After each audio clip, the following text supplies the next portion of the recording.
When I was around 17, I became very interested in exploring abandoned buildings. I had a group of friends and we would find abandoned buildings within a 200-mile radius and kinda map out how many we could explore in a night, usually 2 or 3. Every single weekend we'd go to these places. We'd head out around 10 p.m. and not return home until about 5 a.m. We would all Google places we wanted to go and find some more places along the way. At this point, we had been a ton of places and never experienced anything paranormal or haunted. My entire friend group were skeptics and didn't believe in ghosts or things being haunted. I somehow believed in ghosts and paranormal stuff, but never really thought it would happen to me. With that being said, it was very hard to spook any of us, due to the majority of us being atheists and skeptics. This particular night, we found an abandoned girls' boarding school that had been closed down sometime around the early 2000s and had sat abandoned for many years. We decided we were going to explore this place, so we pack our exploring bags and hop into the car for a 2-hour drive. We arrive and park by a gate. At this point, we pull out the map and realize it's around a mile-long walk to get to the building. We grab our bags and jump the gate. It's a overgrown road with trees lining it. It's a very creepy looking, but nothing we hadn't seen before. We finally approach the buildings and step inside the main building. No weird feelings, just a normal night of exploring so far. We walk around this first building and then head over to the next building. This was where the girls' rooms were. I immediately, upon entering, have a gut-wrenching feeling, but don't think much of it. We're about 20 minutes into this building when I felt someone yank my hair. I turn around thinking it's one of my friends messing with me, but all of my friends were in a room in front of me. I run to them and decide that I'm not going to stand alone anymore. I held the hands of 2 of my friends as I started feeling like I was being suffocated. I used my inhaler and kept walking along. We leave this building and head to the church on the school property. While standing in the church, I see a dark figure beside my friend. As she says, "I feel like someone is next to me." I don't mention what I've seen because I'm not trying to freak anyone out. She then says, "If there's anything here, grab my hand," and she feels something yank her hand. She gets very freaked out and alerts us. She thinks we need to leave, so we start walking out. Another one of our friends is now blankly staring ahead. We ask him to stop messing around and that this isn't funny and he's scaring people. He then started mumbling about self-harm, which soon progresses into screaming. "I need to save them. They need me. They need me to help them. I need to go get them out," and starts running back in the direction of the building. My other 2 friends grab him and he's pushing and fighting and screaming the same thing over and over and over again.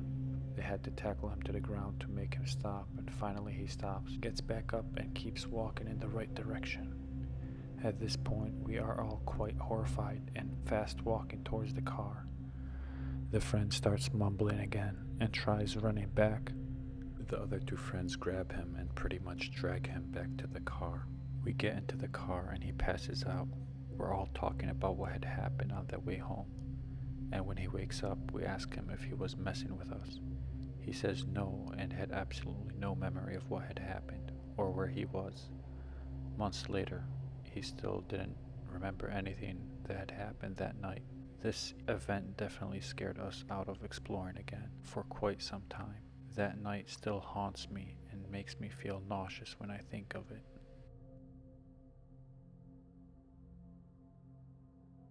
It all started when my wife and I decided it would be a good idea to move out of our apartment and get a real house. Since we had twins on the way, we looked through tons of houses around our city until we found one that looked perfect for us. About 4 months later, we started moving in and bought new furniture for the house. Fortunately for us, The house came with an old-fashioned fireplace, so we didn't have to worry about spending extra money.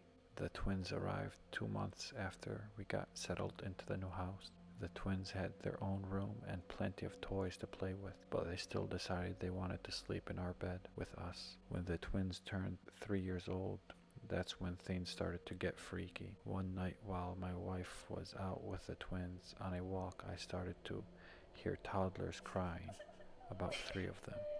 I knew that the kids weren't in the house, so I followed the noise, which led me to the kids' bedroom. It was completely empty, and when I stepped foot into the bedroom, the crying stopped. Obviously, I was really creeped out by this, but I ultimately came to the conclusion that it must have been one of the baby dolls setting off by accident. I sat back down and tried to relax, and eventually I did. That was until I heard the voices of about 4 toddlers saying, "Dad, Dad, come back." The noises were coming from the kids' room again. I started to sweat as I slowly peeped my head into the doorframe. What I saw shocked me. There were 6 toddlers wearing old-fashioned baby clothes, sitting in a circle on the floor. I couldn't take my eyes off of them, as they kept saying, "Dad, come back," perfect in sync with each other. I finally built up the strength to walk back to the living room and called the police. The police came and had a look, yet they found nothing. When the police left, the toddlers appeared again and started sitting together creepily. They were singing, "Check under the porch." I decided to check under the porch, yet there was nothing. Was I going crazy? I couldn't help but think I was. But I couldn't help but think about why they were saying under the porch if there was nothing there.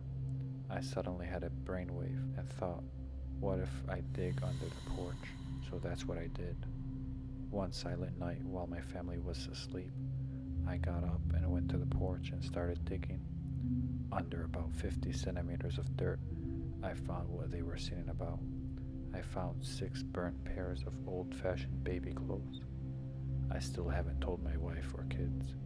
They seem to love this place, and the toddlers only show up every once in a while. When I'm alone, I guess I just have to learn to get used to it. The lady in the tree. There was a huge oak tree in my grandma's backyard when I was about 6 or 7, which has been cut down since. Where I lived, it wasn't uncommon for someone to have oak trees somewhere in their yard. But this tree, it was stripped of its bark, making it a gray-ash color. There were no leaves, and never once did I see any when I visited. I hated going in the back to play by myself. The branches always seemed to be looming over me, seeming to be dark even on bright and sunny days. One day when I got bored and decided to go outside to play, I decided to swing on a tire attached to a rope hanging on one of the branches. It was innocent enough. My grandmother was inside washing the dishes, but she could see me through the window that had a perfect view of the backyard. I sat down and slowly started to swing. The branches croaked and squeaked each time I went back and forth. It sounded like it would break at any moment, but it was actually pretty sturdy. I'd used it before. Suddenly, I got a creepy feeling, like something was watching me from above. I was too scared to look up. I looked through the window to see my grandmother was still there, but when I looked at her, she was looking above me, a terrified look on her face, her hand covering her mouth. It felt like the sun suddenly vanished and the mist of fog rolled in around me. When did that get there? My fight or flight had me at option 3, frozen. I started hearing a creaking sound on the branch above me, like something was swinging back and forth slowly. It wasn't me. I hadn't moved within the last 2 minutes.